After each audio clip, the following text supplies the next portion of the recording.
શા માટે આંદોલન વેરવિખેર થયું.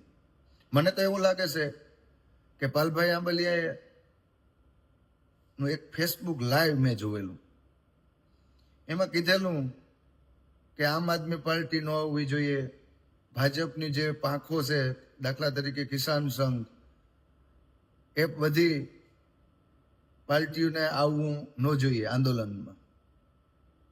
ત્યાંથી જ ખેડૂત આંદોલનના ભાગલા પડી ગયા. જે ટ્રેક્ટર લઈને આવતા હતા એમાં બધાય તો કોંગ્રેસના ન હોય, કોઈ આમ આદમી પાર્ટીને ચાહવા વાળા હોય. એટલે જ ત્યાંથી જ આ આંદોલન નિષ્ફળ જાહે એવું મને લાગતું હતું, અને એવું જ થયું. પાલભાઈના એક બયાનથી આખું આંદોલન વેરવિખેર થઈ ગયું.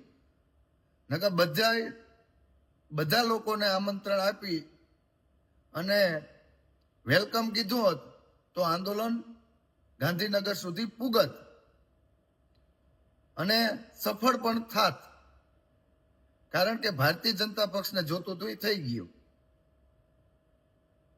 પાલભાઈએ ખુલ્લા નામ લઈને કીધું કે સુદાનભાઈ ગઢવી ન હોવા જોઈએ, ગોપાલભાઈ ઇટાલિયા ન હોવા જોઈએ, કે અન્ય નેતાઓ ન હોવા જોઈએ. નિષ્ફળતાનું આ કારણ છે.